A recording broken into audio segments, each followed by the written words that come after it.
Hello everyone, स्वागत है आप लोगों का आपके अपने चैनल पे एससी एजुकेटर्स पे।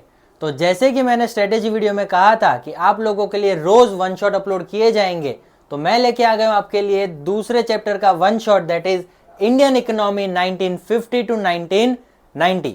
चलिए शुरू करते हैं। अब इस चैप्टर में सबसे पहले तो हम लोग ये समझेंगे कि इंडिपेंडेंट के बाद 1950 से लेके 1990 का जो पीरियड था उसके बीच में हमारी कंट्री की इकोनॉमी की हालत क्या क्या थी, उसको सुधारने के लिए हमने क्या क्या पॉलिसीज़ लाए, क्या क्या चेंजेस किए, इकोनॉमिक रिफॉर्म्स लाए, तो वगैरह वगैरह जो भी सारी चीज़ें की थी तीनों सेक्टर में, जो हमारा एग्रीकल्चरल सेक्टर है, इंडस्ट्रियल सेक्टर है, फॉरेन ट्रेड है, उसके अंदर हम लोग क्या क्या रिफॉर्म्स लाए थे उसके बारे में पढ़ेंगे। तो This chapter explores Indian economy during 1950 to 1990, examining its economic system, planning strategies and key goals। तो सबसे पहले हम लोग ये शुरू करेंगे कि इकोनॉमिक सिस्टम होता क्या है। इकोनॉमी का ये जो सिस्टम हम लोग बोलते हैं इकोनॉमिक सिस्टम, ये होता क्या है। तो इकोनॉमिक सिस्टम का मतलब होता है कि हमारी कंट्री को कैसे ऑर्गेनाइज करना है, कैसे चलाना है, कौन से सिस्टम से चलाना है। जैसे हमने 11th में पढ़ा था एक चैप्टर में, central problems of the economy, what to produce, how to produce and for whom to produce. तो ये तीन सबसे मेन क्वेश्चन होते हैं जब भी आप कोई भी बिजनेस स्टार्ट कर रहे हो या फिर इकोनॉमी को रन करना हो। तो मुझे मेरी इकोनॉमी में क्या बनाना है, कैसे बनाना है और किसके लिए बनाना है। तो उसके लिए हमें ये सिलेक्ट करना पड़ेगा कि हमारी इकोनॉमी की टाइप क्या होनी चाहिए। अब वो सिलेक्ट करने के पहले हम ये समझते हैं कि इकोनॉमी की टोटल 3 टाइप होती है। एक होती है कैपिटलिस्ट इकोनॉमी, एक होती है सोशलिस्ट इकोनॉमी और एक होती है मिक्स्ड इकोनॉमी। अब कैपिटलिस्ट इकोनॉमी का मतलब क्या हो गया, यहाँ पे जितना भी काम होगा वो सिर्फ और सिर्फ प्राइवेट सेक्टर करेगा, जो पूरी ओनरशिप है that is of private sector.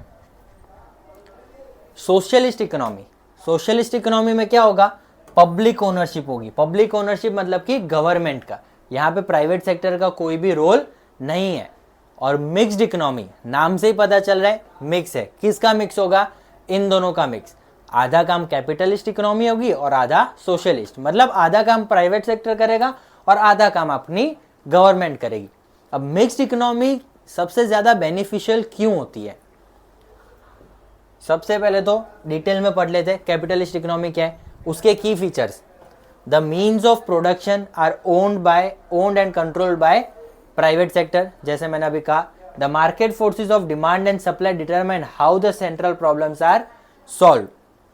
Central problems क्या होते हैं, व्हाट टू प्रोड्यूस। तो कैपिटलिस्ट इकोनॉमी में जैसे कि प्राइवेट सेक्टर ओन करता है और कंट्रोल करता है, तो व्हाट टू प्रोड्यूस में क्या करेंगे, वो लोग सिर्फ ऐसे गुड्स प्रोड्यूस करेंगे जिनसे उन्हें सबसे ज्यादा प्रॉफिट मिले। क्यों, क्योंकि समाज के भले से उन्हें कोई लेना देना नहीं है। तो यहां पे सिर्फ प्रॉफिटेबल गुड्स ही मैन्युफैक्चर किए जाएंगे। हाउ टू प्रोड्यूस में क्या होगा, ये लोग चीपेस्ट टेक्निक यूज करेंगे। चीपेस्ट टेक्निक क्या होती है, अब लेबर इंटेंसिव हो या कैपिटल इंटेंसिव हो, दोनों में से जिस भी कंट्री में या फिर जिस भी जगह में जो भी चीज मुझे सबसे सस्ते में पड़ रही हो, मैं वो टेक्निक यूज करूंगा। एक होती है LIT और एक होता है CIT। ये 2 टाइप ऑफ टेक्निक्स है जिससे कि हम लोग प्रोडक्शन कर सकते हैं, that is labour intensive technique and capital intensive technique. अब जो लेबर इंटेंसिव टेक्निक है उसके अंदर मैं सबसे ज्यादा लेबर्स को यूज करूंगा और मशीनरी कम रखूंगा। कैपिटल इंटेंसिव टेक्निक में मैं मशीनरीज को ज्यादा यूज करता हूं और लेबर्स को कम रखता हूं। तो जिस भी टाइप की इकोनॉमी हो या फिर जो भी एक कंट्री हो, उसमें जो भी चीज मुझे सस्ती पड़ेगी वो मैं यूज करूंगा। जैसे अगर इंडिया की बात करें तो इंडिया में labour is very cheap in compare to machinery या फिर कैपिटल गुड्स। तो यहां पे मैं LIT यूज करूंगा। क्यों, क्योंकि भाई मुझे पता है कि मुझे मजदूर सस्ते में मिल जाएगा, तो मेरा कॉस्ट ऑफ प्रोडक्शन कम होगा और प्रॉफिट ज्यादा। लास्ट आता है फॉर हुम टू प्रोड्यूस। अब जो सीधी सी बात है भाई, प्राइवेट सेक्टर है, उनको सिर्फ पैसों से मतलब है, तो वो वैसे ही गुड्स बनाएंगे जिससे उन्हें सबसे ज़्यादा प्रॉफिट मिले। और ये होते हैं जो बड़े बड़े ब्रांड्स होते हैं या फिर महंगे महंगे गुड्स होते हैं, ये सिर्फ वैसे ही प्रोडक्ट बनाएंगे। क्यों, क्योंकि ये लोग फोकस करते हैं कंज्यूमर की इनकम और नीड पे, और इनका टारगेट होता है हमेशा रिच पीपल्स। समझ गए? तो ये होता है कैपिटलिस्ट इकोनॉमी। उसके बाद आते हैं सोशलिस्ट इकोनॉमी पे। सोशलिस्ट इकोनॉमी में जैसे मैंने कहा था, means of production are owned and controlled by the government, so the primary motive is social welfare. हमें क्या करना है? समाज सेवा करनी है। और समाज सेवा आज की डेट में कौन करता है? कोई नहीं करता, लेकिन अकॉर्डिंग टू बुक गवर्नमेंट करती है। तो यहां पे कौन सॉल्व करेगा? Central problems of the economy, what to produce, कैसे गुड्स प्रोड्यूस होंगे? जो सोशल नीड्स को मीट कर रहे हो, पब्लिक को जो चाहिए गवर्नमेंट वो गुड्स प्रोड्यूस करेगी। कैसे बनाएगी वो गवर्नमेंट डिसाइड करेगी अगेन, कि भैया जो चीज़ मुझे सस्ती पड़ेगी नहीं, जो चीज़ की ज़रूरत होगी। अगर हमारी कंट्री में अनएम्प्लॉयमेंट ज़्यादा है तो government labour intensive technique use करेगी ताकि उससे एम्प्लॉयमेंट ज़्यादा जनरेट हो सके। For whom to produce, again it is based on needs of the people, कि भैया सोसाइटी में, हमारे इकोनॉमी में किस चीज़ की ज़रूरत है, ये उसके ऊपर डिपेंड करेगा कि मैं किसके लिए प्रोड्यूस करूँगा और किसको सबसे पहली प्रायोरिटी देनी है। उसके बाद आती है मिक्स्ड इकोनॉमी। अब मिक्स्ड इकोनॉमी में क्या होता है? Both capitalist and socialist systems are followed, जिसमें पब्लिक और प्राइवेट दोनों मिलके मैन्युफैक्चर करेंगे। अब इंडिया ने क्या अडॉप्ट किया था? इंडिया ने मिक्स्ड इकोनॉमी अडॉप्ट की थी। और ये किसने करवाई थी? हमारे सबसे पहले प्राइम मिनिस्टर कौन थे? जवाहरलाल नेहरू जी। उन्होंने मिक्स्ड इकोनॉमी अडॉप्ट की थी ताकि प्राइवेट सेक्टर अपना प्रॉफिट भी कमा सके और गवर्नमेंट बना के समाज सेवा भी कर सके। इसीलिए इंडिया में मिक्स्ड इकोनॉमी अडॉप्ट की गई थी। अब इसके मेरिट्स क्या है? सबसे पहले जीडीपी एंकरेज करेगा, जीडीपी का जो ग्रोथ है वो एंकरेज करेगा। प्रमोट्स कंपटीशन, सीधी सी बात है भाई, प्राइवेट सेक्टर भी है, गवर्नमेंट भी है। अब गवर्नमेंट, हमारे दिमाग में एक इमेज छप चुकी है कि उनके प्रोडक्ट घटिया होते हैं, सर्विसेज खराब होती है, लेकिन ऐसा नहीं है। प्राइवेट सेक्टर आ गया, वो लोग अच्छी सर्विस प्रोवाइड कर रहे हैं, तो यहाँ पे कंपटीशन क्रिएट होता है मार्केट में कि हमें भी अच्छी सर्विस प्रोवाइड करनी है। तो it creates competition for better quality of products and strive for income inequality. ये हो जाता है आपका 3 types of economic system, that is capitalist, socialist and mixed economy. इसके बाद हम लोग करते हैं इकोनॉमिक प्लानिंग। ये सब हमने डिसाइड कर लिया कि कौन से टाइप की इकोनॉमी हमें रखनी है इंडिया के लिए। उसके बाद हम लोग ये सोचने बैठ गए थे कि इकोनॉमी में प्लान क्या करेंगे। हमें अगले 5 साल का, जैसे हर बार इंटरव्यू में एक क्वेश्चन पूछा जाता है कि आप अगले 5 साल में आपको कहाँ देखते हैं, तो वैसे यहाँ पे क्वेश्चन हमारे पास आ रहा था कि आप अपने कंट्री को अगले 5 साल में कहाँ देखना चाहोगे। तो उसके लिए हम लोग इकोनॉमिक प्लानिंग करने बैठ गए। अब इकोनॉमिक प्लानिंग होता क्या है पहले वो समझो। इकोनॉमिक प्लानिंग का मतलब होता है making major decisions based on a comprehensive survey of the economy as a whole. बहुत बड़े बड़े डिसीजंस लेना। किसके बेसिस पे डिसीजंस लूँगा? मैंने एक पूरा सर्वे किया इकोनॉमी एज अ होल, पूरी एक इकोनॉमी का सर्वे किया, कहाँ कहाँ कमी है, क्या क्या अच्छा है, क्या क्या अच्छा कर सकते हैं, क्या एकदम ही ख़राब है, इसका एक सर्वे किया और फिर उसके ऊपर, उसके बेस पे मैं कुछ डिसीजंस लूँगा।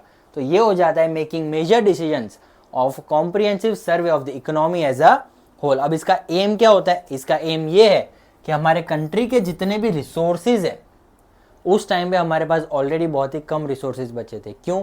क्योंकि बाकी के जितने भी रिसोर्सेज थे that were used by Britishers, 200 साल तक यूज़ किया था, तो सीधी सी बात है भाई, ख़त्म होने ही वाले, लिमिटेड रिसोर्सेज बचे थे, तो उसको नेशनल प्रायोरिटी के हिसाब से एलोकेट करना है कि सबसे पहले मुझे किस चीज़ पे फोकस करना है, उसके बाद किस चीज़ पे फोकस करना है और उसके बाद किस चीज़ पे फोकस करना है।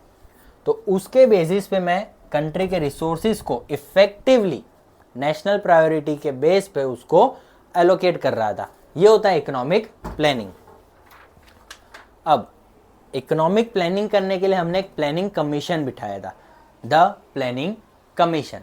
अब ये सबसे पहले तो बना कब था? So it was established in 1950। कब बना था? It was established in 1950।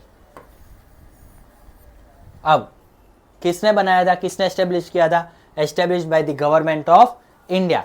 अब प्लानिंग कमीशन है तो इसका चेयरमैन कौन होता है? इसका चेयरमैन होता है प्राइम मिनिस्टर। अगर मैं बोलूँ कि उस टाइम पे उसका चेयरमैन कौन था, तो उस टाइम पे जो भी प्राइम मिनिस्टर थे, दैट इज जवाहरलाल नेहरू जी, वो प्राइम मिनिस्टर थे, तो वही चेयरमैन बन जाएंगे. So the planning commission was set up was established in 1950 by government of India with prime minister as is chairman. अब इनका पर्पस और रोल क्या था? सबसे पहले पर्पस था कि जितने भी रिसोर्सेज है उनको प्लान करके इफेक्टिव यूज में लगाया जाए. दूसरा, industrial policy resolution 1948 and constitution's directive principle emphasize the public sector's role while also encouraging private sector's participation. इन्होंने 3 चीज़ें की. सबसे पहले तो रिसोर्सेज का कहाँ यूज़ करना चाहिए वो बताया. उसके बाद इंडस्ट्रियल सेक्टर में डेवलपमेंट लाने के लिए इन्होंने रिजोल्यूशन निकाला था, IPR 1948, industrial policy resolution 1948. And Constitution's directive principle emphasized public sector's role. इन्होंने क्या किया, पब्लिक सेक्टर को भी क्या क्या काम करना है, कहाँ कहाँ ध्यान देने की ज़रूरत है, और साथ ही साथ प्राइवेट सेक्टर को भी मोटिवेट किया, एंकरेज किया कि आप लोग भी इस काम में हमारी हेल्प कीजिए. तो प्लानिंग कमीशन ने सबसे पहले बनाया था 5 ईयर प्लान, 5 साल का प्लान, कि अगले 5 साल में मुझे ये सारी चीज़ें करनी है, ये सेक्टर में ध्यान देना है, ये रिफॉर्म्स लाऊंगा एक्सेट्रा. तो सबसे पहला 5 ईयर प्लान कब आया था? It was implemented in 1951. Planning commission कब बना था? 1950 में. तो एग्जैक्टली उसके 1 साल बाद पहला 5 ईयर प्लान आया था 1951. अब 5 साल का है, इतना बेसिक मैथ्स तो आता है कि अगर 1951 में आए तो कब तक चलेगा? 1956 तक. So first 5 year plan was implemented in 1951 to 1956. इसका aim क्या था? So its aim was to remove economic backwardness and ensure benefits that reach all the sections of the society. 5 year plan का सबसे पहला aim क्या था? कि हमारी कंट्री की इकोनॉमी में जितनी भी बैकवर्डनेस है, गरीबी है, उसको हटाना, जो आज तक हटी नहीं है लेकिन काफ़ी हद से ऊपर आ चुके हैं हम लोग. So the aim was to remove economic backwardness and ensure benefits that reach all sections of the society. अब ये है basic goals of 5 year plan, कि 5 ईयर प्लान में सबसे बेसिक चीज़ें जो हमें करनी थी, जो सबसे मेन जगहों पे फोकस करना था, वो ये चीज़ है. इसको याद रखने की है जेम्स, खाने वाली नहीं है. इसको याद रखने की क्या है? जेम्स. जी से होता है ग्रोथ, ई से इक्विटी, एम से मॉडर्नाइजेशन और एस से सेल्फ सफिशिएंसी. ग्रोथ का मतलब क्या होता है? हमें कंट्री की जीडीपी को बढ़ाना है, कैपेसिटी को बढ़ाना है. किस चीज़ की कैपेसिटी को? प्रोडक्शन करने की कैपेसिटी को. क्यों? क्योंकि प्रोडक्शन होगा तभी हमारे कंट्री की जीडीपी बढ़ेगी. Equity, fair and just distribution of resource and opportunities. Equity का मतलब तो आप लोगों को पता ही होगा क्या होता है. हर जगह सबको इक्वल अपॉर्चुनिटीज देनी चाहिए, लेकिन यहाँ पे क्या है? Fair and just distribution of resource and opportunities. Modernisation, पुराने ख्यालों को भगाओ, नए ख्यालों को लाओ, this is known as modernisation. वैसे ही यहाँ पे नई नई टेक्नोलॉजी को एडॉप्ट करो, जो बोलते हैं ना अपने हार्ड वर्क के जगह स्मार्ट वर्क करो, this is known as modernisation. And then it is self sufficiency. भाई सीधी बात है, हम लोग 200 साल से ऑलरेडी ब्रिटिशर्स के ऊपर डिपेंडेंट थे, बिकॉज दे वर रूलिंग अस. उसके बाद भी हमें बाकी सारी कंट्रीज़ के ऊपर डिपेंडेंट रहना पड़ता था बहुत सारी चीज़ों के लिए, जैसे कि हमारे कंट्री की सेफ्टी हो गई या फिर फूड ग्रेन्स हो गए. हर एक चीज़ के लिए हम लोग किसी ना किसी के ऊपर कोई ना कोई रीजंस की वजह से डिपेंडेंट थे. तो हमें क्या करना था कि भाई किसी के ऊपर भी डिपेंडेंट नहीं रहना. ऐसा क्यों करना था? बिकॉज अगर मैं एग्जैक्टली आप लोगों को बोलूँ तो 1965 में जब इंडिया और पाकिस्तान के बीच में लड़ाई चल रही थी, उस टाइम पे वॉर चल रहा था इंडिया और पाकिस्तान का 1965 में, तब हमें फाइटर जेट्स यूएसए प्रोवाइड करता था. तो यूएसए ने बोला था कि अगर आप लोगों ने इंडिया और पाकिस्तान हमारी जो लड़ाई चल रही है वो नहीं रोकी तो हम आपका फूड ग्रेन का सप्लाई भी रोक देंगे और सिक्योरिटी भी विड्रॉ कर लेंगे. तो ये ऐसे बहुत सारे रीजंस है जिसकी वजह से हमें सेल्फ सफिशिएंट बनने की ज़रूरत थी. अब ग्रोथ, तो ग्रोथ क्या होता है? Economic growth refers to an increase in country's capacity to produce goods and services, क्योंकि प्रोडक्शन होगा तो अगर प्रोडक्टिविटी बढ़ेगी तो कैपिटल बढ़ेगा, एफिशिएंसी बढ़ेगी, टेक्नोलॉजी आएगी, और उसी की वजह से हमारी बैंकिंग और ट्रांसपोर्टेशन जैसे सेक्टर्स भी ग्रो करेंगे, और साथ ही साथ कंट्री का जीडीपी भी ग्रो करेगा। फिर इक्विटी, इक्विटी होता है क्या है? Equal distribution. So 5-year plan prioritised equitable distribution of wealth and resources. Addressing inequality, plans aim to reduce economic inequality and uplift weaker sections. कि भाई जैसे हम लोग बोलते हैं कि अमीर लोगों के पीछे लोग पड़े रहते हैं, लेकिन 5-year प्लान का एम क्या था कि जितने भी weaker sections of the society है उन लोगों के बीच में और higher sections of the society के बीच में जो इनकम इनइक्वालिटी है, रीजनल बैकवर्डनेस है, उन सबको कम करना और अपॉर्चुनिटीज देना। फिर है मॉडर्नाइजेशन। सो मॉडर्नाइजेशन में सबसे पहले टेक्नोलॉजिकल एडवांसमेंट, जो मैंने कहा हार्डवर्क के जगह हम लोगों को क्या करना है?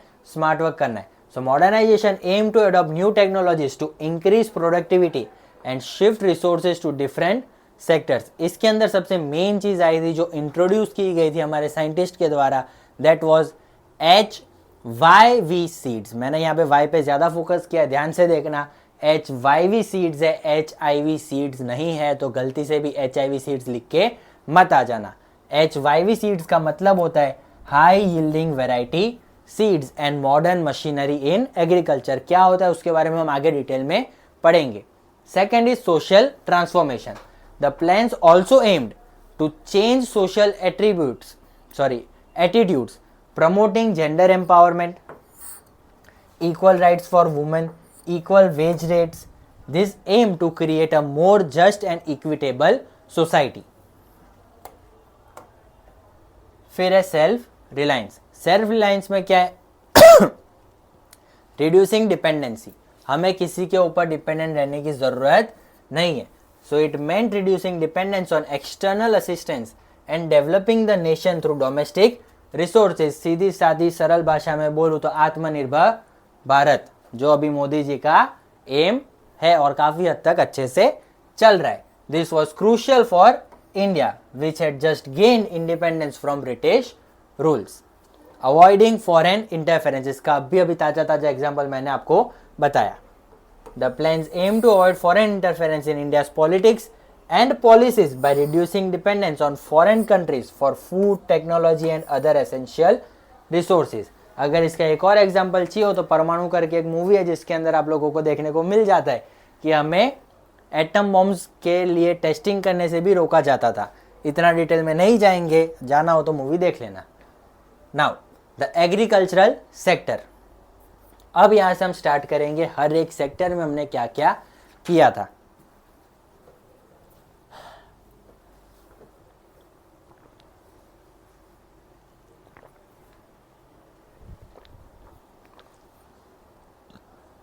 Now, the agricultural sector played a crucial role in India's economy during the first 7 5-year plan.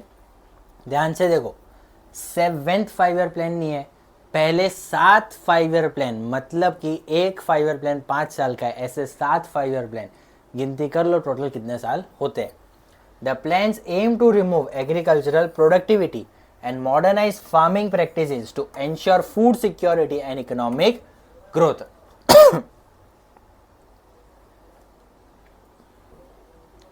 अगला टॉपिक है फीचर्स ऑफ एग्रीकल्चरल सेक्टर।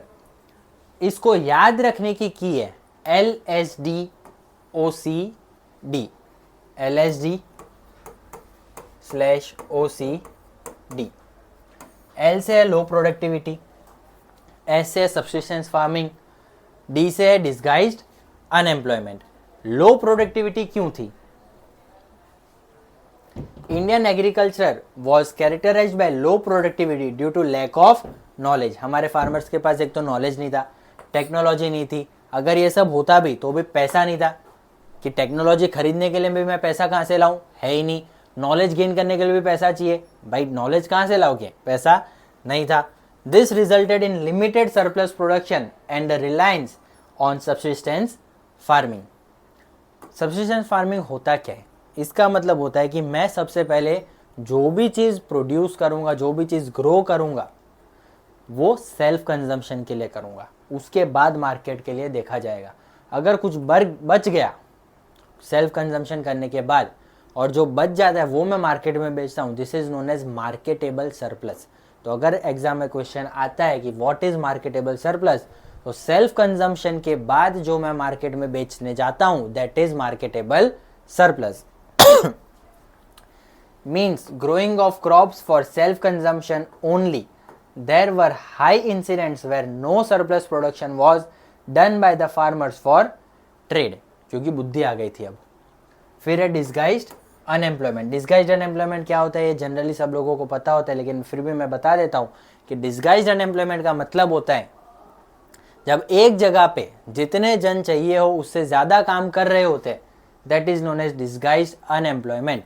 अगर इतनी सी जगह है, चलो इधर है ही, ये बहुत बड़ा हो जाएगा, इतनी सी जगह है, इतनी सी जगह में अगर 2 ही जन चाहिए काम करने के लिए लेकिन 6 जन काम कर रहे, तो एक्स्ट्रा के जो 4 जन है they are known as disguised unemployment.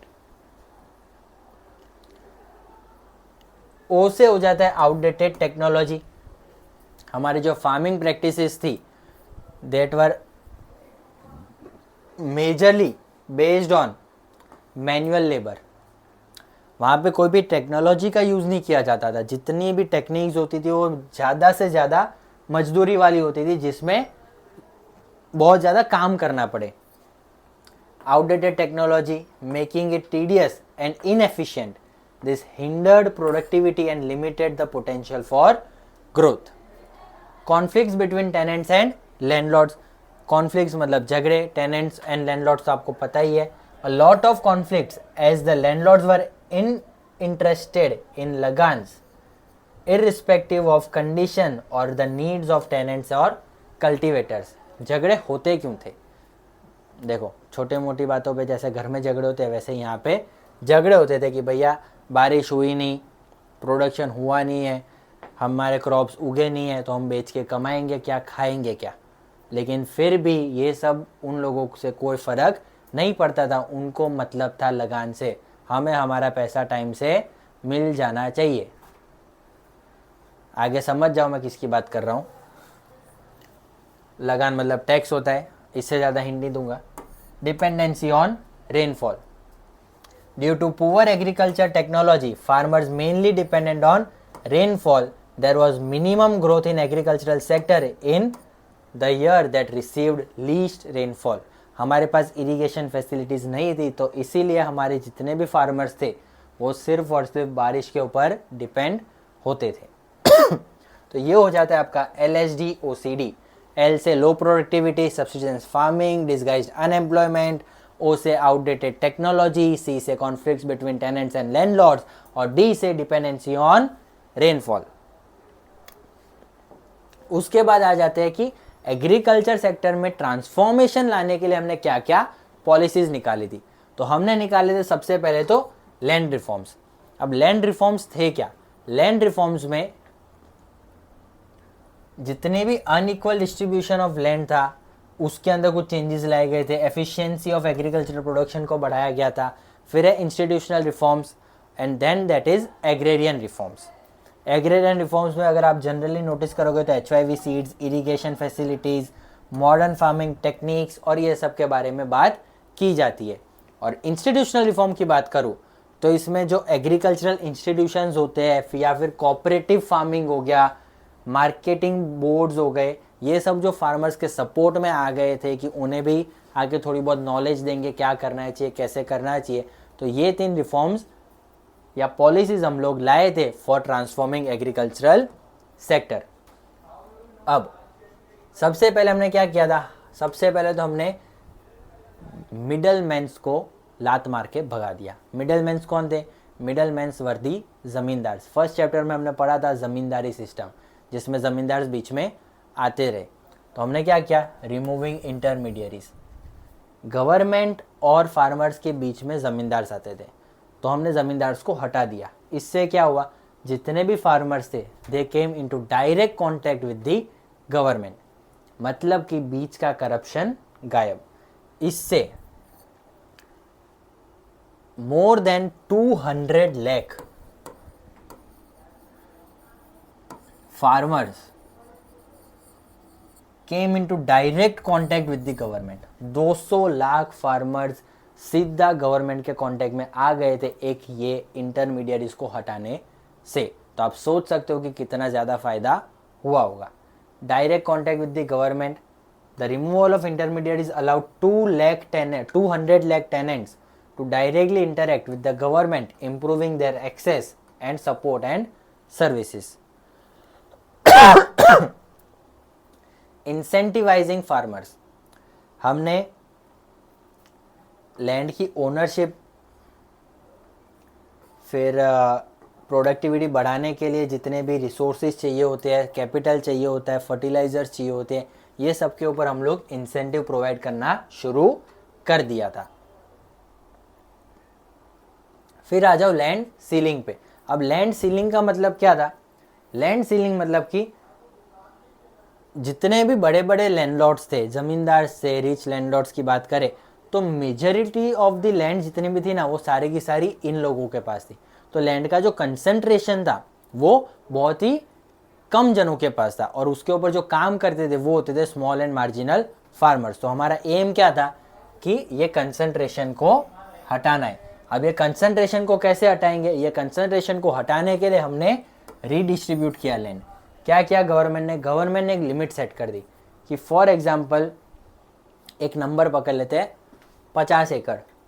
तो 50 एकड़ से ज़्यादा की ज़मीन अगर किसी के पास होगी तो वो ज़मीन गवर्नमेंट ले लेगी और जिसके पास नहीं थी, जिसको ज़रूरत थी, उन लोगों में रीडिस्ट्रीब्यूट कर दी जाएगी। सो रेजिंग लिविंग स्टैंडर्ड्स। अब इससे होगा क्या? जिसके पास ज़मीन नहीं थी उसको ज़मीन मिल गई तो अब वो भी खुद अपनी खुद की ज़मीन पर प्रोडक्शन कर पाएगा, खुद कमाएगा और खुद खाएगा, किसी और के लिए काम करके उसको कमा के नहीं देगा। This led to raising in living standards, क्योंकि अब वो खुद कमा रहा है, घर में पैसा आ रहा है, तो उनकी भी धीरे धीरे पॉवर्टी कम होगी। Now challenges faced during land sealings implementation। अब लैंड सीलिंग करते टाइम ये जितने भी बड़े बड़े लैंडलॉर्ड्स थे ना, बड़े चालाक थे। उन लोगों ने कुछ ऐसा काम किया जिसकी वजह से अच्छे से इसका इम्प्लीमेंटेशन नहीं हो पाया था। सबसे पहला तो इट फेस्ड लीगल चैलेंजेस। ये लोग कोर्ट में चले गए थे जिसकी वजह से उसका इम्प्लीमेंटेशन और डिले हो गया। कोर्ट कचहरी के चक्कर में डिसीजन मेकिंग में डिले हो गया तो उसकी वजह से उसका इम्प्लीमेंटेशन भी डिले हो गया था। अब इसका इम्प्लीमेंटेशन डिले हो गया, इसका जो टाइम पीरियड था उसको उन लोगों ने कैसे यूटिलाइज किया पता है? इन लोगों ने क्या किया कि अपने रिलेटिव्स के नाम पे वो ज़मीन ट्रांसफ़र कर दी। यहाँ पे खेल गए, मेरे अकेले के नाम पे 50 एकड़ हो सकती है, ये थोड़ी ना बोला कि एक फैमिली में टोटल 50 एकड़ हो सकती है। तो फैमिली में जितने भी मेंबर्स थे मैंने सबके नाम पे थोड़ा थोड़ा थोड़ा करके उनके नाम पे ज़मीन कर दी, रहेगी तो मेरे ही घर में। So they transferred the ownership of land into their relatives names. Poor land quality, और बाकी की जो बची कुछ ज़मीन मिल जाती थी वो ऐसी ज़मीन देते थे जिसकी क्वालिटी बहुत ही खराब हो, जिसके ऊपर आप कुछ भी नहीं कर सको। So poor land quality, so the redistributed land was often of poor quality hindering productivity. अब आ जाते हैं technical reforms in Indian agriculture. The chapter explores technical reforms implemented in Indian agriculture focusing on green revolution and its impact on food production, income distribution and the environment। इसके अंदर हम लोग mainly बात करेंगे green revolution के बारे में। अब जो ग्रीन रिवॉल्यूशन है वो 2 फेजेस में आया था। सबसे पहले ग्रीन रिवॉल्यूशन एक टर्निंग पॉइंट था इकोनॉमी के लिए। क्यों? क्योंकि यहाँ पे जो पहले के प्रॉब्लम्स थे, that is dependence on monsoon, outdated technology, इसकी वजह से थोड़े बहुत इश्यूज आते थे, लेकिन अब यहाँ पे थोड़े सॉल्व होने शुरू हो गए थे बिकॉज HYV सीड्स लेके आ गए थे जिसकी वजह से प्रोडक्शन में बहुत ही ज़्यादा बूस्ट आ गया था। अब क्या बूस्ट था ये, पढ़ते आगे। It increase the yield. Yield का मतलब क्या होता है, पर एकड़ में जितना बनना होता है उससे ज़्यादा बनेगा। फॉर एग्जाम्पल अगर पर एकड़ में 10 किलो बन रहा था तो अब उसका 3 गुना बनेगा, मतलब 30 किलो बनेगा उतनी सी ही सीड्स में। So HYV seeds boosted yield per acre contributing to India's food security. Resource requirement, लेकिन इसके लिए बहुत सारे रिसोर्सेज की ज़रूरत पड़ती थी, जैसे कि it demanded more water, fertilisers, pesticides compare to traditional varieties. जो पुराने सीड्स होते थे उसके कंपेयर में इसको ज़्यादा पानी चाहिए, इसको ज़्यादा फर्टिलाइजर्स चाहिए, इसको ज़्यादा पेस्टिसाइड्स चाहिए, क्योंकि they were highly prone to pest attacks. Now essential infrastructure, जैसे कि इरिगेशन फैसिलिटी अच्छी होनी चाहिए। अब इतना ज़्यादा फर्टिलाइजर्स और पेस्टिसाइड्स खरीदने के लिए मुझे पैसा भी अच्छा खासा चाहिए, तो फाइनेंस भी अच्छा होना चाहिए। Agricultural inputs to maximise the benefits of HYV seeds. Now the phases of grain revolution, 2 phase में आया था। सबसे पहला phase was mid 1960s to 1970s and the second phase was mid 1970s to 1980s। 1960s to 1970s में जब आया था तब सिर्फ 1 या 2 क्रॉप के लिए ही HYV सीड्स निकले थे, दैट इज वीट, और तब इसका प्रोडक्शन मेनली पंजाब और आंध्र प्रदेश में ही किया जाता था। सेकेंड फेज में जब आया तब it expanded to more states and crops including rice, bajra and maize. पहले सिर्फ वीट के लिए आया था और अब राइस, बाजरा और मेज के लिए भी HYV सीड्स ढूंढ लिए थे। एडवांटेज ऑफ ग्रीन रिवॉल्यूशन, अब इससे एडवांटेजेस क्या थे। सबसे पहला advantage, it increase the productivity. The green revolution led to significant increase in food production enabling India to achieving self sufficiency in food grains. Buffer stock, अब जब इतना सारा प्रोडक्शन हो रहा है तो कितना ही सेल्फ कंजम्पशन करोगे, जितना सेल्फ कंजम्पशन करना था उतना रख लिया और बाकी का मार्केट में बेच दिया। लेकिन मार्केट में बेचने के बाद भी प्रोडक्ट बच जाता था, इतना सारा प्रोडक्शन होने लग गया था। तो उससे क्या हो गया सॉरी, तो उससे क्या हो गया, बफर स्टॉक मेंटेन करने लग गए। The increase production allowed for the creation of a buffer stock of food grains ensuring during times of shortage, ensuring availability during the times of shortage। Marketable surplus, जो मैंने अभी कहा था, marketable surplus क्या होता है, the green revolution facilitated a shift from subsistence farming to commercial farming leading to a marketable surplus of agricultural produce. Further benefits of green revolution, सबसे पहला benefit to low income groups. It increase the supply of food grains led to lower prices benefiting low income groups. क्योंकि इतना सारा production हो रहा है तो supply बढ़ गया, सप्लाई जब बढ़ जाएगा तो मार्केट में उस चीज़ की प्राइस कम हो जाती है और उसकी वजह से जो लोग पहले अफोर्ड नहीं कर सकते थे अब वो लोग भी अफोर्ड कर पाएंगे।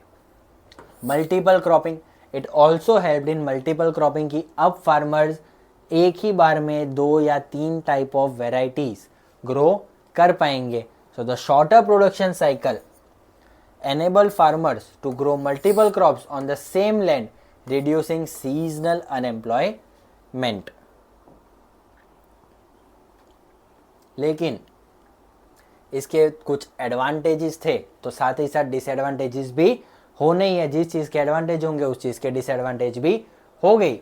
सो limited scope, the green revolution primarily focused on few crops and regions leading to a regional inequality, कि सिर्फ वो रीजन में ही ज़्यादा ग्रोथ हो रहा है, बाकी किसी रीजन में नहीं हो रहा। इनकम इनइक्वालिटी बढ़ गई, क्यों, क्योंकि ये सब खरीदने के लिए पैसा चाहिए और पैसा किसके पास था, रिच लैंडलॉर्ड्स के पास ही था। तो अगेन यहाँ पे वो लोग फ़ायदा उठा गए। So this led to income inequality. उसके बाद है pest attacks and environmental degradation. तो HYV crops were more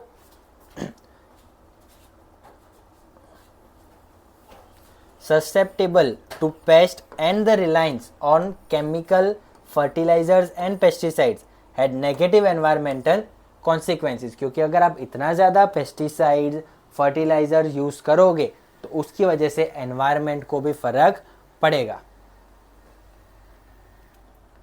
than addressing the shortcomings. अब उस चीज़ को हमने एड्रेस कैसे किया, सॉल्व कैसे किया. इरिगेशन एक्सपांशन, हम लोग इरिगेशन फैसिलिटीज़ अच्छी लेके आ गए ताकि HYV सीड्स को सपोर्ट कर सके. फाइनेंशियल असिस्टेंस मिल गया गवर्नमेंट की तरफ से, सब्सिडीज़ देना स्टार्ट कर दिया था. फर्टिलाइजर्स पे सब्सिडीज़ देना स्टार्ट कर दिया था. रिसर्च एंड ट्रेनिंग के लिए हमने बहुत सारे कैंप्स लगाए गए थे. मिनिमम सपोर्ट प्राइस डाल दी थी. MSP क्या होता है, अब जब सप्लाई बढ़ेगा तो प्राइस कम चली जाएगी, नीचे हो जाएगी, जिसकी वजह से फार्मर्स को डर रहता था कि भाई अब हमसे कौन प्रोडक्ट खरीदेगा, हमारा जितना भी बचा कुचा सामान है, अनसोल्ड स्टॉक है, वो कौन खरीदेगा. तो गवर्नमेंट ने मिनिमम सपोर्ट प्राइस लगाई थी जिससे कि उन्हें गारंटी मिले कि अगर मेरा सामान नहीं भी बिका तो जितना अनसोल्ड स्टॉक है वो गवर्नमेंट खरीद लेगा वही सेम प्राइस पे और उससे बफर स्टॉक मेंटेन कर देंगे.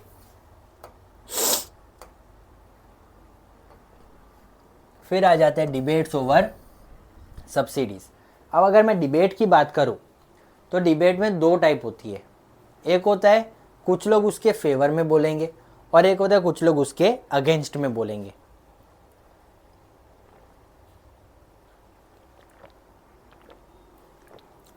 तो यहाँ पे हम लोग दोनों चीज़ पढ़ेंगे.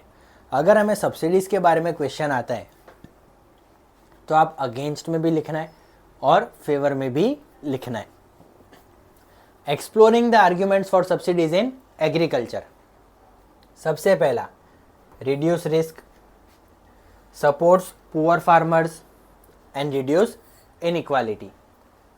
Farming in India is a risky business. Subsidies help them to reduce risk, support poor farmers. जितने भी पुअर फार्मर्स थे उनको इनपुट्स लेने के लिए अफोर्डेबल प्राइसेस में मिल जाते थे, प्लस फाइनेंसिंग मिल जाता था जिसकी वजह से वो लोग अफोर्ड कर सकते थे.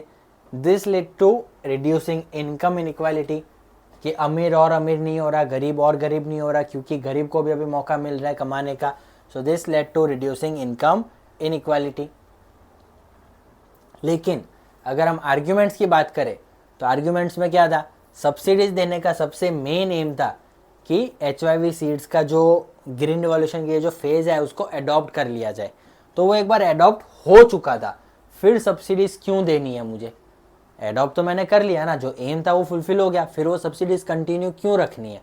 तो यहाँ पे भी सही है कि सब्सिडीज़ कंटिन्यू नहीं करनी चाहिए. सबसे पहला, technological adoption completed. Subsidies were granted by government to provide an incentive for adoption of new HYV technology. So after the wide acceptance of technology, subsidies should be phased out as their purpose has been served. Unequal benefits. Unequal benefits क्यों? क्योंकि ये poor और small farmers को benefit नहीं दे पा रहा था. क्यों नहीं दे पा रहा था? ये जा रहा था इंडस्ट्रीज, कौन सी इंडस्ट्रीज, फर्टिलाइजर्स इंडस्ट्रीज, पेस्टिसाइड्स की जो इंडस्ट्रीज होती है उनके पास जा रहा था. क्यों? क्योंकि यहाँ पे गवर्नमेंट ने क्या कहा था कि हम लोग सब्सिडीज देंगे, आपको कम प्राइजेस पे मिलेगा. ऐसा नहीं कहा था कि हम आपको इतना पैसा देंगे. तो इनडायरेक्टली वो पैसा जा किसके पास रहा था, इंडस्ट्रीज के पास. Hence, the subsidies should be given only to those small farmers who cannot afford expensive inputs at market prices. Financial burden, सीधी सी बात है भैया, इतना सारा पैसा देना, इतनी सारी सब्सिडीज देना गवर्नमेंट के लिए तो एक तरीके से फाइनेंशियल बर्डन ही हुआ. So there is no case for continuing with subsidies as it does not benefit the target group and it is a huge burden on government's finances. अब आ जाओ critical appraisal of agricultural development.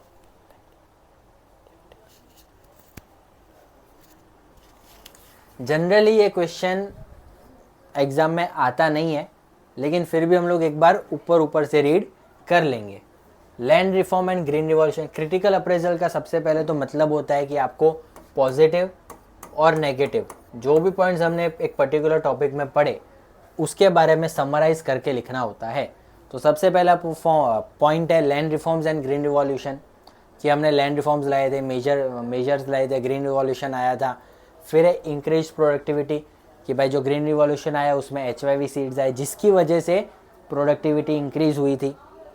उसके बाद 2 negative point है कि भाई GDP में contribution कम ही होता जा रहा था। एग्रीकल्चर सेक्टर में जितने लोग काम कर रहे हैं उसके सामने जो कंट्रीब्यूशन आना चाहिए था वो नहीं आ रहा था। सेक्टर इम्बैलेंसेस, अगेन जो सेक्टर्स होते हैं उसमें इम्बैलेंस था कि भाई कोई एक सेक्टर बढ़ रहा है और कोई एक सेक्टर नहीं बढ़ रहा। तो ये थे critical appraisal of agricultural development. अब आ जाते हैं हम इंडस्ट्रियल सेक्टर पे या फिर इंडस्ट्रियल डेवलपमेंट पे, public sector and private sector. Public sector played a major role in the development of the industrial sector. It was the main focus of second 5-year plan. याद रखना ये second 5-year plan MCQs में भी आ सकता है कि industrial development में public sector का सबसे मेजर रोल कौन से 5-year प्लान में था। So it was second 5-year plan.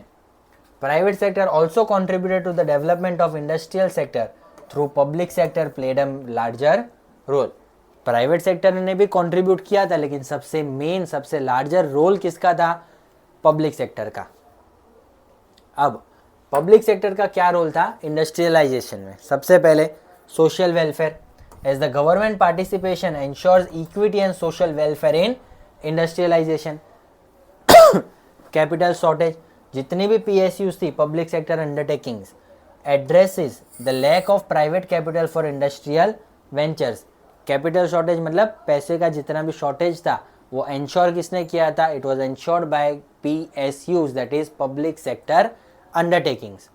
Lack of private sector incentives, government undertakes major projects due to high investment risk. यहाँ पे सबसे ज़्यादा रिस्क क्या होता था, प्राइवेट सेक्टर क्यों नहीं आना चाहता था, because of long gestation period. Mark कर लेना। अब लॉन्ग जेस्टेशन पीरियड का मतलब क्या होता है कि मैंने किसी भी जगह पे इन्वेस्टमेंट किया तो वो इन्वेस्टमेंट को वहाँ से मुझे वापस आने में, वो पैसा फिर से मेरे पास आने में कितना टाइम पीरियड लगता है, that is known as long gestation period. वो टाइम पे बहुत ही हाई था, इसीलिए प्राइवेट सेक्टर्स वहाँ पे इन्वेस्टमेंट करना नहीं चाहते थे। तो एट दी एंड किसको करना पड़ा, पब्लिक सेक्टर को।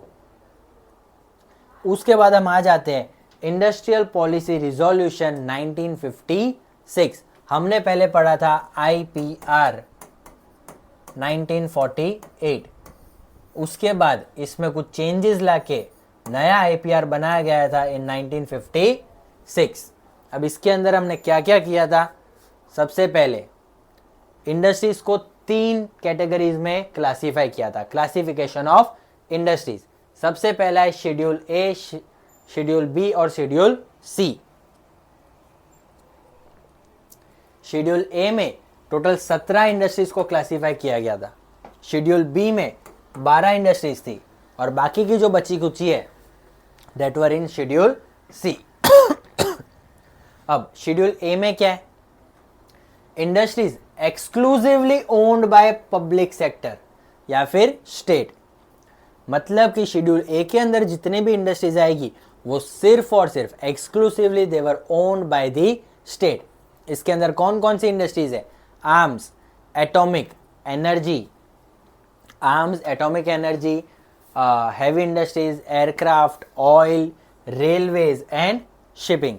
ये सारी जो इंडस्ट्रीज थी वो सिर्फ और सिर्फ owned by state. Schedule B, this were progressively state owned,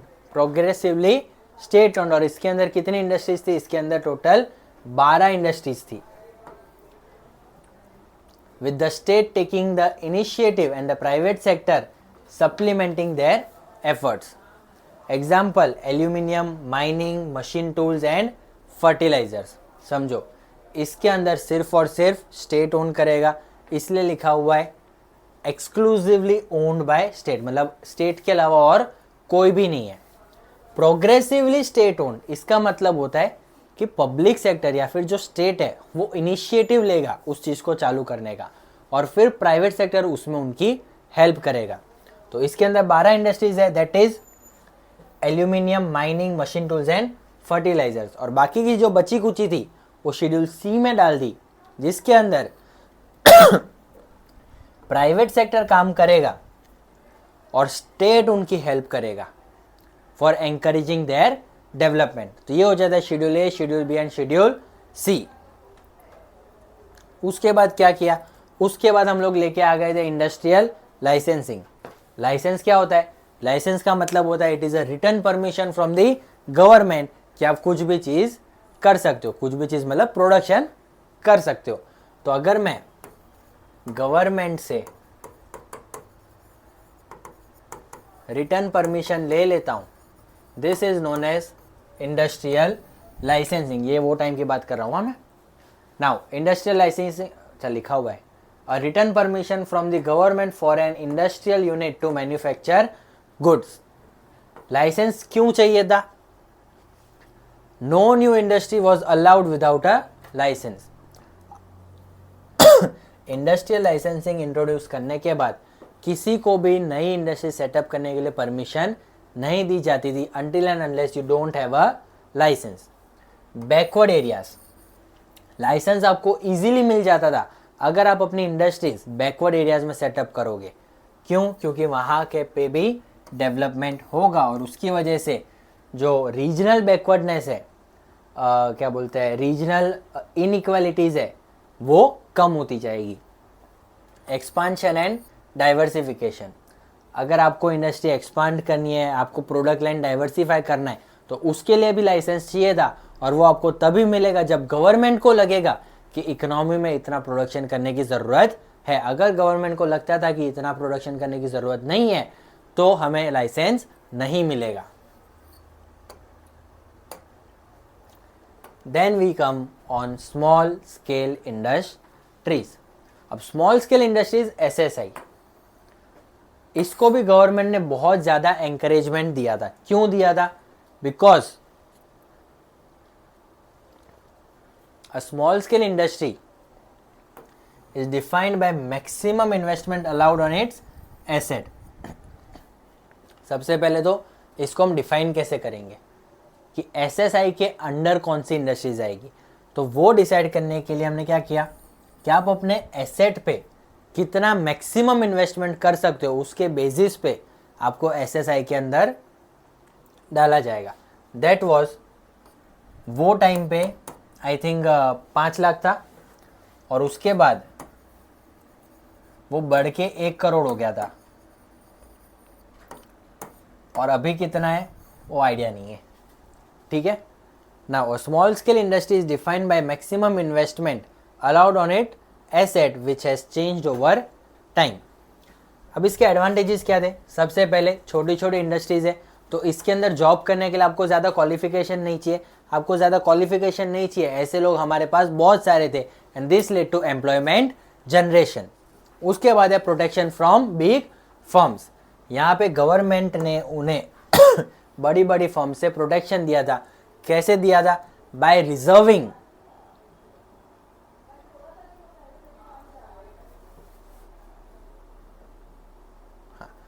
protection. कैसे मिला था? Protection was given by reserving products for SSI। भाई कुछ कुछ प्रोडक्ट्स गवर्नमेंट ने ऐसे डिक्लेयर कर दिए कि ये प्रोडक्ट में सिर्फ और सिर्फ SSI ही मैन्युफैक्चरिंग करेगी, उसके अलावा कोई भी बिग फर्म एंटर नहीं कर पाएगी। So advantages are to employment generation and protection of from big firms. फिर आ जाते हैं SSI promotion and rural development.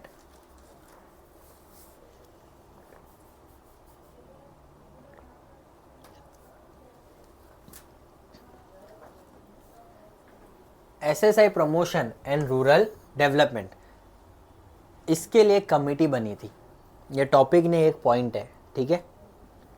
The village and small scale industries committee, the village and small scale industries committee also known as the Karve committee in 1955. Very important. SSI के बारे में अगर आपको कोई भी क्वेश्चन है, आपको ये पॉइंट लिखना ही है. Village and small scale industries committee, also known as Karve committee, 1955, recognize the importance of SSI for rural development. इन लोगों ने रिकॉग्नाइज किया था कि SSI की क्या अहमियत है, क्यों चाहिए वो रूरल डेवलपमेंट के लिए, और उसके एडवांटेजेस हमने अभी अभी आगे पढ़े. फिर आ जाते हैं foreign trade and import substitution पे. भैया एग्रीकल्चर सेक्टर की बात कर ली, इंडस्ट्रियल सेक्टर की बात कर ली, अब बात करते हैं फॉरेन ट्रेड की. फॉरेन ट्रेड में India trade policy first 7-5 year plan was characterised by inward looking strategy known as import substitution which aim to replace imports with domestic production. सीधी सादी सरल भाषा में आत्मनिर्भर भारत. इसके लिए हमने क्या किया था, पहले ब्रिटिशर्स ने हमें क्या बना दिया था, exporter of primary goods that is raw materials and importer of finished goods, जिसको चेंज करके हमें क्या करना था, inward looking trade strategy that is import substitution. इसमें हमने किया था कि भैया आप लोग जितना भी रिसोर्सेज इंडिया में है उससे जो जो चीज़ें बन सकती है वो करनी है. और वो हमने कैसे किया था, the aim of import substitution was, सबसे पहले तो फॉरेन एक्सचेंज बचाना है, क्योंकि अगर आप कोई भी चीज़ इंपोर्ट करते हो तो खर्चा बहुत होता है, पैसा बहुत जाता है भैया, बहुत महंगा हो गया है. उसके बाद अचीविंग सेल्फ रिलायंस, कि मुझे किसी और के ऊपर डिपेंडेंट रहने की ज़रूरत नहीं है, वही सेम चीज़, वही सेम रॉ मटेरियल्स यहाँ पे भी मिलते हैं, तो आप यहाँ से भी प्रोडक्शन कर सकते हो, कुछ चीज़ों का एक्सेप्शन साइड में रख के. Protection of domestic industries from foreign competition, कि हमारी कंट्री में जितने भी इंडस्ट्रीज़ है उन लोगों को बाहर की कंट्री की जितनी भी बड़ी बड़ी इंडस्ट्रीज़ है उनके सामने कंपटीशन ना हो, इसीलिए प्रोटेक्ट करने के लिए भी इंपोर्ट सब्सटीट्यूशन किया था. क्यों? क्योंकि उनके पास अच्छी टेक्नोलॉजी है, उनके पास बड़ा कैपिटल है, तो फटाफट प्रोडक्शन करेंगे और यहाँ पे उतना जल्दी नहीं हो पाएगा. तो protection of domestic industries from foreign competitions. अभी हमने किया क्या था, कैसे था, bye implementing tariffs and quotas. Tariff क्या होता है, टैरिफ का मतलब टैक्स,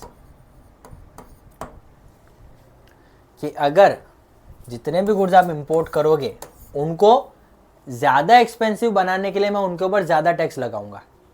जितना ज़्यादा टैक्स लगाऊंगा उतना ज़्यादा महंगा हो जाएगा वो, जितना ज़्यादा महंगा होगा उतना ज़्यादा आपको कॉस्ट ऑफ प्रोडक्शन पड़ेगा और उतना ही आपका प्रॉफिट मार्जिन कम होता जाएगा.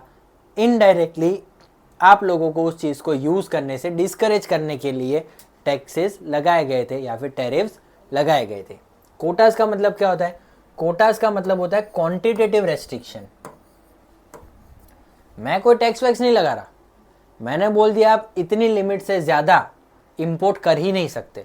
अगर आपकी समझ लो रिक्वायरमेंट है 150 यूनिट्स की, मैंने बोला है कि आप 50 यूनिट से ज़्यादा का इंपोर्ट नहीं कर सकते, तो आप 50 यूनिट बाहर से मंगवाओ, बाकी के 100 यूनिट की जो रिक्वायरमेंट है वो इंडिया से खरीदो. तो ये होता है quantitative restrictions, fixing maximum limits on the import of a commodity. उसके बाद आ जाते हैं हम critical appraisal of industrial development. अब इसको याद कैसे करेंगे, ध्यान से सुनना, बहुत ही इंपॉर्टेंट है और बहुत ही इजी वे में समझाऊंगा. सबसे पहले कुछ पॉजिटिव पॉइंट्स है, कुछ नेगेटिव पॉइंट्स है. लाइन में चलते हैं, पहले क्या हुआ था, फिर क्या हुआ, फिर क्या हुआ, फिर क्या हुआ. ठीक है, ये इतने चैप्टर में, पूरे चैप्टर में इतना तामझाम किया हम लोगों ने, तो सीधी सी बात है जीडीपी तो बढ़ना ही था. इतना तामझाम करने के बाद जीडीपी तो बढ़ेगा ही. जीडीपी बढ़ा, उसके बाद क्या हुआ था, लाइन वाइज जाना. पूरे चैप्टर में अभी तक हमने जो भी पढ़ा है उसके लाइन में जाना है. इतना तामझाम किया तो जीडीपी तो बढ़ेगा ही. जीडीपी बढ़ने के बाद हमने क्या किया था, उसके बाद आए थे डाइवर्सिफिकेशन ऑफ इंडस्ट्रीज में. Schedule A, schedule B, schedule सी वाला. एक बार डाइवर्सिफाई किया, उसके बाद क्या किया था, new business lack of industrial licensing system. Diversify करने के बाद इंडस्ट्रियल लाइसेंसिंग में आए थे, इंसेंटिव नहीं मिल रहा था क्वालिटी को इम्प्रूव करने के लिए। फिर there was new business opportunities for SSI. उसके बाद डेवलपमेंट ऑफ इंडिजीनियस इंडस्ट्रीज। फिर आएंगे inefficient and unrequired industries under public sector monopoly. तो ये हो जाते हैं आपके total 7 point, positive impacts and negative impacts. 4 positive है, 3 नेगेटिव है। फटाफट रीड कर लेते हैं। Industry increase in contribution to GDP, diversification of industries, new business opportunities to SSI, development of indigenous industries, lack of industrial licensing, lack of incentives to improve quality and inefficient and unrequired industries under public sector monopoly। यहाँ पे ये topic खत्म होता है और साथ ही साथ हमारा सेकेंड चैप्टर भी खत्म होता है। तो मिलते हैं अगले लेक्चर में चैप्टर 3 के साथ। Till then bye bye.